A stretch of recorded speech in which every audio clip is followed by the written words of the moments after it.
Vamos lá? Ó, Daniel, e aí a gente chega no verso 5. Creio que agora ele repete algumas coisas, então dá para a gente chegar até a profecia.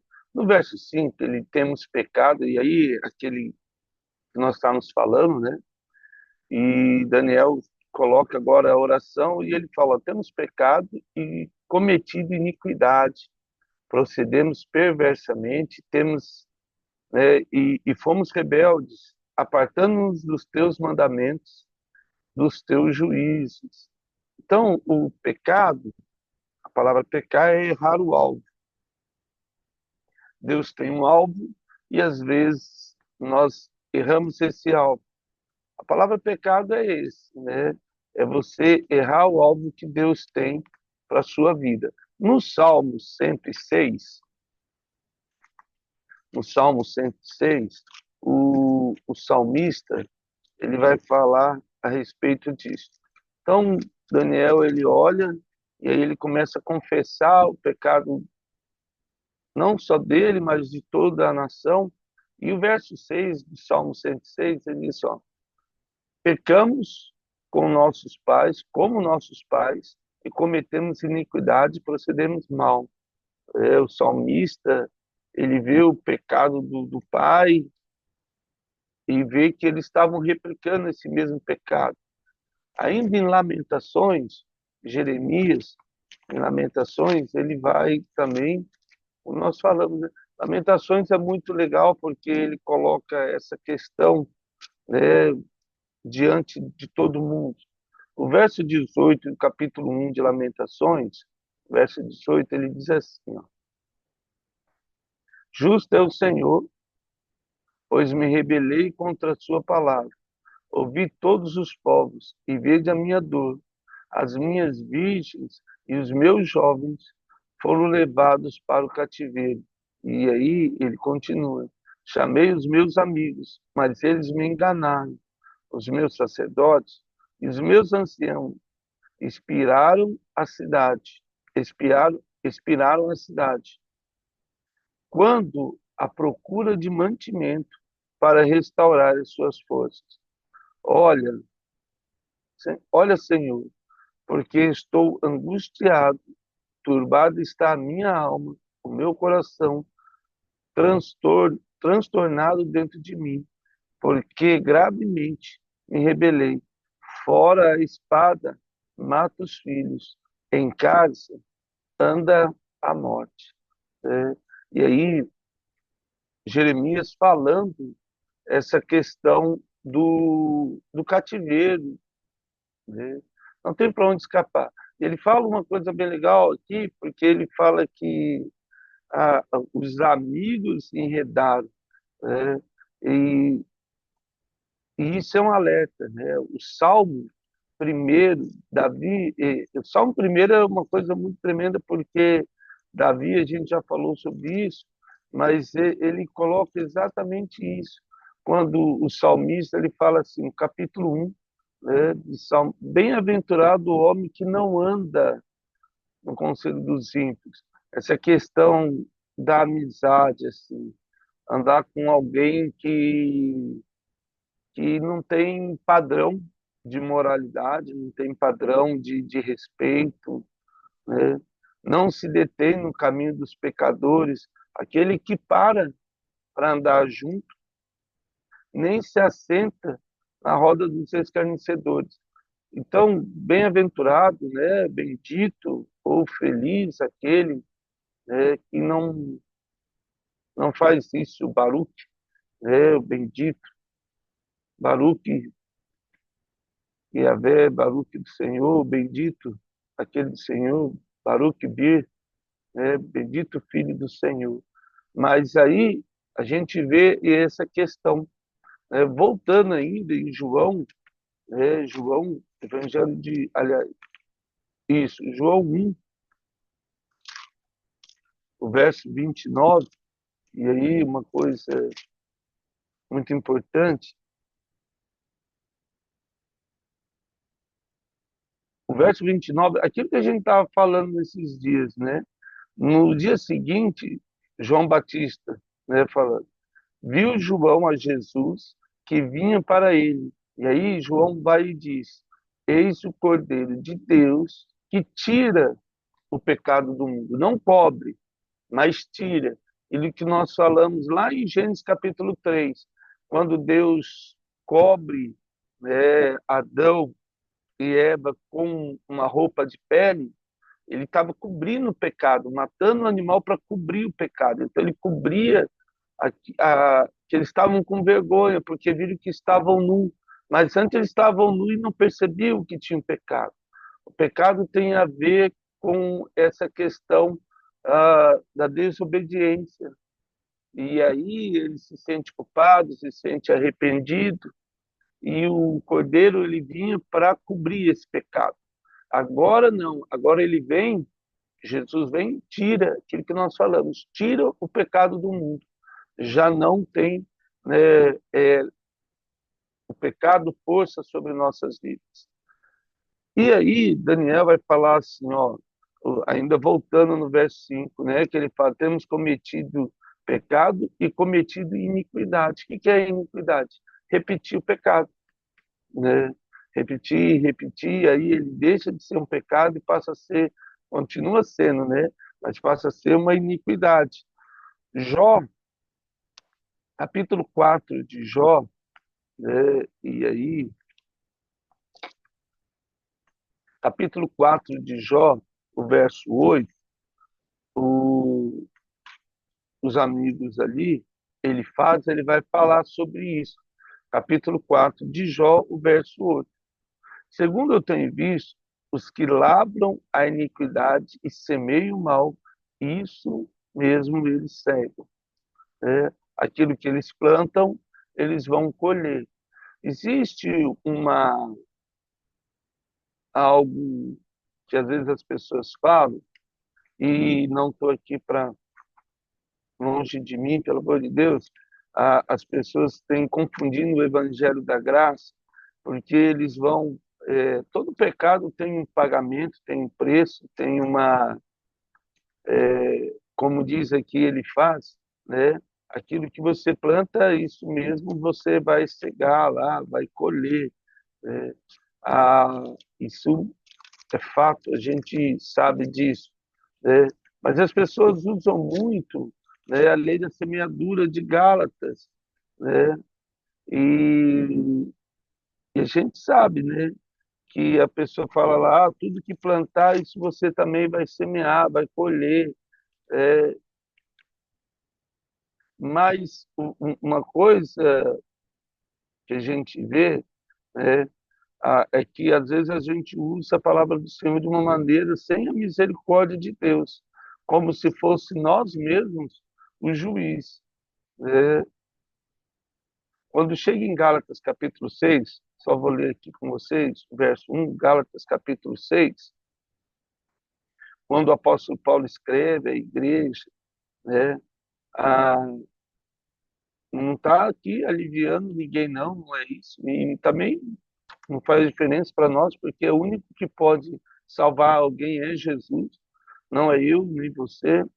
Irmão, se alguém for surpreendido em alguma falta, né, que é o pecado, vós que sois espirituais, e aí ele dá uma patente para o cristão, ele fala, ó, você que é espiritual, corrigir com espírito de brandura, e guarda para que não sejas também tentado. Né? Você vê alguém errando, você vai lá e você diz, olha, o que Daniel estava fazendo, né? E isso que era muito tremendo, Daniel, Jeremias, os profetas, a gente vai ver isso, que eles vinham e repetidamente falavam sobre essa questão do pecado de Israel, e a gente vê que hoje não está diferente, né? O mundo inteiro, né? O mundo inteiro caminha para isso. Levai a carga uns dos outros, e assim cumprireis a lei de Cristo, não a lei de Moisés. Porque se alguém julga ser alguma coisa, não sendo nada, a si mesmo se engana. Mas prove cada um o seu labor, o seu trabalho. Então terá motivo de gloriar-se unicamente em si, e não no outro. Porque cada um levará o seu próprio fardo, né? Então, assim, o nosso papel diante do Senhor é ajudar as pessoas a se levantarem.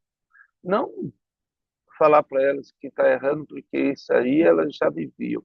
E aí, voltando em Daniel 9:5, ele fala, ó, procedemos perversamente. O perverso é aquela pessoa que ela age com maldade. Muitas vezes nós vamos ler na palavra de Deus que havia uma certa crueldade em cumprir a ordem de Deus, tanto da Babilônia, né, Nabucodonosor, a Síria, todos os povos assim, Deus fala, poxa, era só para você ensinar eles que eles estavam errados, mas não precisava esse requinte de crueldade que infelizmente nós vemos hoje. Ah, as pessoas, além de roubar, ainda querem matar os outros, assim, não tem, a vida perdeu o valor para muitas pessoas. E isso, o roubo já entristece a Deus. Essa crueldade, essa maldade, infelizmente, e as pessoas têm se usado, né, e aqui, pelo amor de Deus, não quero julgar ninguém, mas aí tudo tem um laudo hoje, né, para permitir algumas coisas. Eu até entendo que deve ter alguma coisa aí orgânica, né, e até na construção cognitiva de uma pessoa ou de outra, mas isso não dá direito. Às vezes as pessoas assim agredir o outro, ofender o outro, falar você tem que entender que eu sou assim, que não sei o que, é complicado hoje, porque dá margem como se a pessoa tivesse direito. É como nós vemos às vezes esse povo que comete o assassinato, estupro, aí fala, não, é um gene aqui, é uma proteína ali, é uma dificuldade ali, e aí vai, sei lá, é algo que a gente tem que orar e lamentar mesmo, porque vai tendo respaldo, parece, para as pessoas, para fazer o que é errado. Então, eu, como professor, eu vejo meus alunos assim, eu falo, meu Deus do céu, é, é, é, todos os alunos têm um laudo, todos, assim, é raríssimo o que nós chamamos de crianças típicas. Eu não estou aqui, pelo amor de Deus, dizendo que está errado ou não, estou dizendo que, às vezes, alguns se apropriam, né, para fazer, e são perversos no sentido disso, de você olha, você não. Eu falo, gente, falta disciplina, falta educação, falta respeito, falta tudo. Infelizmente, o futuro vai crescendo. E Eclesiastes, capítulo 3, verso 17, abra sua Bíblia aí, Eclesiastes, capítulo 3, verso 17, e aí o Salomão, né, ele vai mensurar isso em palavras, ele vai dizer, ó, então disse comigo, Deus julgará o justo e o perverso, pois há tempo para todo propósito e para toda obra. Então Deus vai alertar isso aí. O cristão ele tem a razão, a gente falou, é muito importante isso. A razão na vida do cristão ela é muito importante. Por quê? É essa razão que pondera a nossa vida. Né? É a razão que direciona. Gálatas capítulo 5, entre o fruto do Espírito nós temos o domínio próprio, que é essa hora de parar e pensar. No capítulo 3 de Tiago, e aí uma coisa que Tiago vai falar, capítulo 3, depois a gente pode ler todo ele, mas Tiago ele chega no verso 9, mas ele vem falando sobre a língua, mas no verso 9 ele diz assim, falando sobre a língua, com ela bendizemos ao Senhor e Pai, também com ela amaldiçoamos os homens, feito à semelhança de Deus. E aí ele faz um questionamento. De uma só boca procede bênção e maldição. Meus irmãos, não é conveniente que essas coisas sejam assim. Acaso pode a fonte jorrar no mesmo lugar o que é doce e o que é amargoso? Acaso, irmãos, pode a figueira produzir azeitonas ou a videira figos? Tampouco uma fonte de água salgada pode dar água doce. Então, aqui ele já começa a questionar, peraí, filho,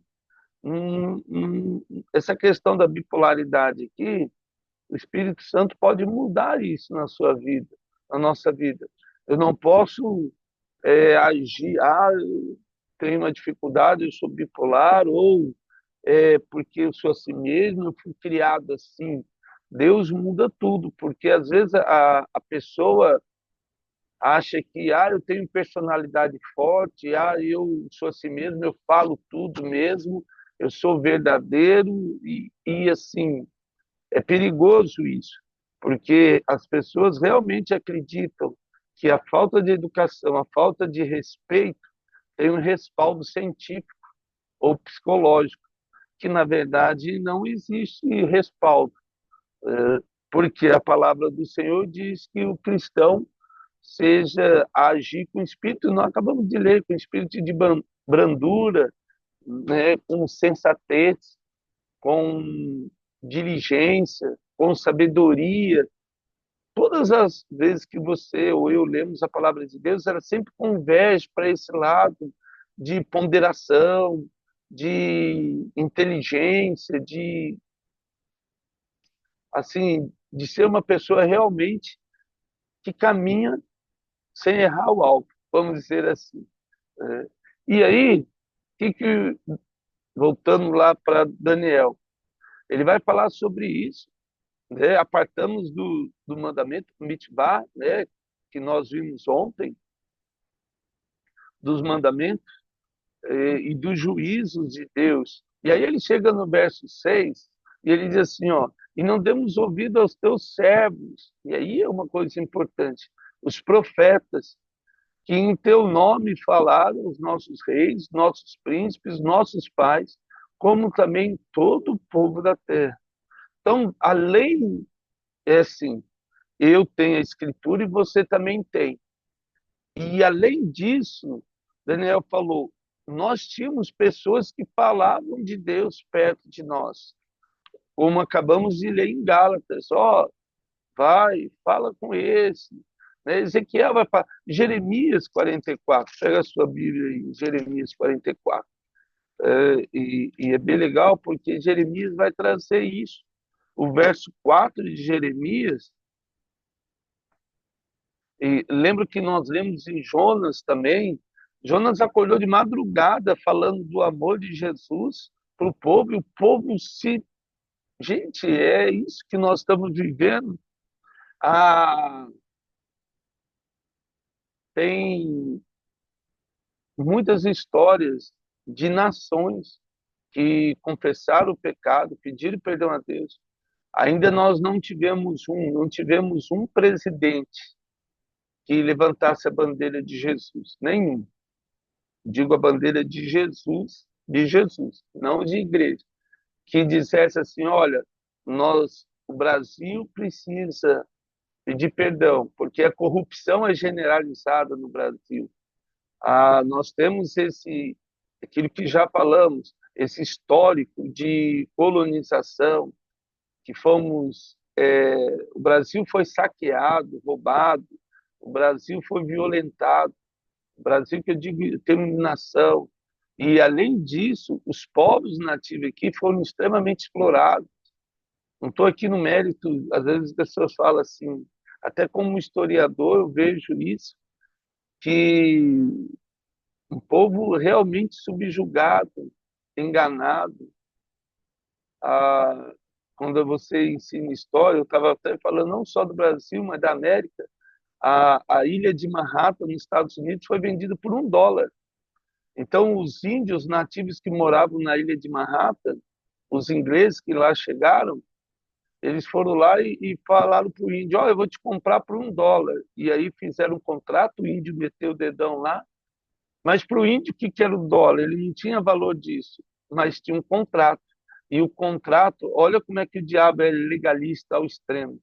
Então eles pegavam aquele contrato e mataram todos os nativos que estavam na ilha, porque agora eles compraram e o índio não quis sair. Ué, como ele compra por $1, assina no papel um contrato com coisa que o índio nativo sabia primeiro que era um contrato? Lógico que não. O diabo é muito assim, né? Ele vem enganando, ele vem seduzindo, e, e é triste isso, porque às vezes o legalismo fala, não, mas isso é meu direito. Ah, nem tudo que é legal é moral. A própria lei determina isso. E a moral está acima da lei. E foi exatamente triste isso, porque o poder, né, judiciário, ele traz isso, que a moral é maior do que a lei, e Jesus vem mostrar exatamente isso, mas ainda eles, não, mas vamos ser legalistas. É isso, então é isso. Mesmo sabendo que é errado. Isso é muito perigoso. O diabo sabe o que ele faz. Nós que somos ingênuos acreditamos que ele não sabe, muitas vezes. Jeremias, capítulo 44, nossa, meu Deus do céu, o verso 4, ele diz, todavia, começando eu de madrugada, lhes tenho enviado, isso Deus falando, meus servos, os profetas, desculpa, para lhes dizer, não façai essas coisas abomináveis que aborreço. Então, Jeremias falando aqui exatamente isso, que Deus estava falando para o povo, olha, não faça isso. O verso 5, mas eles não obedeceram nem inclinaram os ouvidos para se converterem da sua maldade, para não queimar incenso a outros deuses. Aí ele começa a citar até alguns pecados. E o verso 6, ele vai dizer assim, ainda de Jeremias, e ele vai falar lá, o verso 21, é melhor. Quanto ao incenso que queimaste na cidade de Judá e nas ruas de Jerusalém, vós e vossos pais, e vossos reis, e vossos príncipes, e o povo da terra, acaso não se lembrou disso o Senhor, nem lhe andou isso pela mente? E aí ele faz uma pergunta: será que Deus não viu o que estava acontecendo? Será que vocês não perceberam que todos os profetas sempre vai ter alguém, além do Espírito Santo, me alertando, te alertando? E aí ele continua. Ainda fica em Jeremias, que eu vou ler outro texto de Jeremias, mas aí, além de não dar ouvido, enganado aí pelo pecado, o verso 7 diz assim, a ti, Senhor, pertence a justiça, mas a nós o coroar de vergonha, como hoje se vê.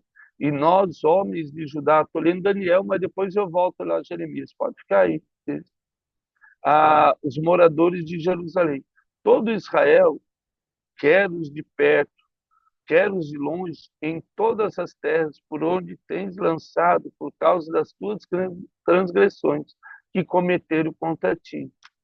Então, Daniel fala, a única coisa que nos cabe é a vergonha, gente. Não tem que reclamar, pelo amor de Deus. Mas a vida é difícil, e se eu não tivesse feito isso, se eu não tivesse feito aquilo, ruim, já foi.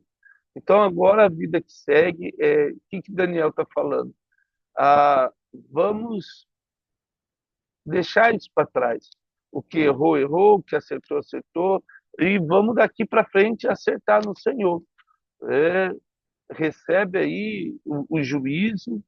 Daniel não tinha cometido os pecados dos pais dele, mas ele entendeu que, infelizmente, tinha que pagar aquele preço, porque alguém errou lá atrás, e agora vamos não errar mais, vida que segue. Jeremias, capítulo 23, verso 6, Jeremias 23, verso 6, ainda o profeta vai dizer assim, nos seus dias Judá será salvo. E por que eu queria trazer isso? Porque a misericórdia de Deus é gigante, gigante, gigante, tremendo. No capítulo 23, ele diz assim, ó, Nos seus dias, Judá será salvo, Israel habitará seguro.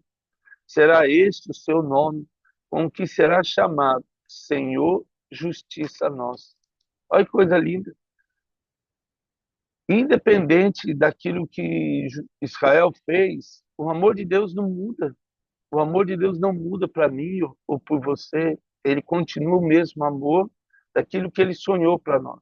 O verso 33, ele diz assim, ainda de Jeremias 23, né? Quando, pois, este povo te perguntar, ou qualquer profeta ou sacerdote, dizendo, qual é a sentença pesada do Senhor? Então lhe dirás vós sois o peso, e eu vos arrojarei, diz o Senhor. Quanto ao profeta, o sacerdote, o povo que disser, sentença pesada do Senhor, a esse homem eu castigarei a sua casa. Antes ireis cada um do seu companheiro, a cada um do seu irmão, que respondeu o Senhor, que falou o Senhor, mas nunca mais farei menção da sentença pesada do Senhor, porque a cada um lhes servirá de sentença pesada a sua própria palavra, pois torceis as palavras do Deus vivo, do Senhor dos exércitos, nosso Deus. Assim dirás o profeta que te respondeu, o Senhor que falou, o Senhor. O que falou o Senhor? Mas porque disseis sentença pesada do Senhor, assim o disse o Senhor. Porque disseis essas palavras, sentença pesada do Senhor, havendo eu proibido de dizer essas palavras, sentença pesada do Senhor, por isso levantar-vos-ei e vos arrojarei da minha presença, a vós outras cidades que vos dei a vossos pais. Porém sobre vós perpétuo opróbrio e eterna vergonha, que jamais será esquecida. O que Jeremias está falando aqui? Ah, Deus, sabe essa mentira? Olha só, Deus proibiu. O pessoal fala, Deus não me ama, Deus, nada dá certo na minha vida, Deus... E Deus proibiu aquele povo de Israel falar, não fala sentença pesada, porque não é. Isso aí eles estão colhendo o que plantaram, mas a misericórdia de Deus, ela é para sempre, para sempre, para sempre. E ainda Jeremias 33, volta ali, Jeremias 33, e aí de novo, agora o verso 16, e a gente acabou de ler, né? Naqueles dias Judá será, e então ele fala lá no verso 23, que eles não deviam falar que foi pesado demais a disciplina de Deus, foi pesada demais. Não.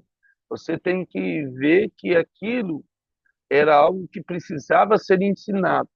E aí o verso, e aí vai falar aqui, o verso 16, naqueles dias Judá será salvo, e Jerusalém habitará seguramente, e ela será chamada Senhor Justiça Nossa. Gente, isso é tremendo. Quando você pega Hebreus, pega a sua Bíblia em Hebreus, aqui, a palavra de Deus é tão rica, mas o autor de Hebreus, deixa eu pegar aqui, Hebreus capítulo 12, pega a sua Bíblia lá em Hebreus capítulo 12. O verso 5 de Hebreus capítulo 12. Ah, o verso 5. Eu vou ler o 4, que daí ele começa o parágrafo e aí fica melhor para entender. O verso 4 diz, ora, a vossa luta contra o pecado ainda não tendes resistido até o sangue.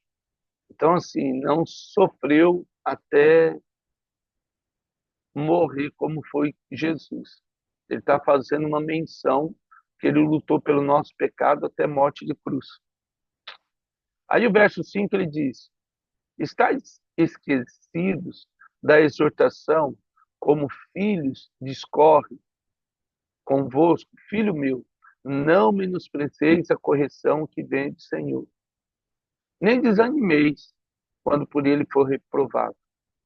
Lembra que nós lemos sobre Caim, Falei, Caim, o pecado bate à sua porta, disse Deus. Cabe a você resistir.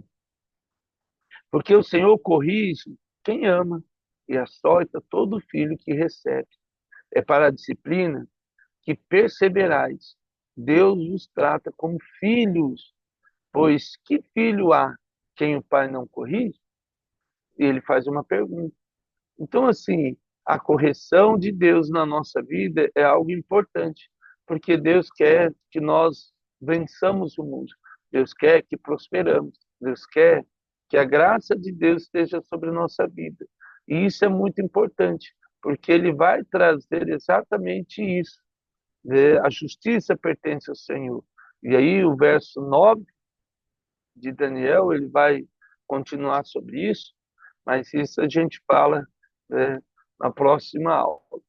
Queria orar com você nessa manhã abençoada, que Deus promova sobre a nossa vida aquilo que nós precisamos aprender do Evangelho da Graça, aprender da palavra do Senhor, para vencer aí o mundo, como diz o próprio Senhor Jesus e o apóstolo João em sua carta. Ó Deus, que esse dia seja um dia em que a tua graça reine sobre nós, direcione os nossos passos para não pecar contra ti. Possamos viver nada menos que tudo aquilo que o Senhor tem sonhado para nós. É que eu lhe peço em nome de Jesus. Amém. Amém. Que Deus abençoe todos nós, amados.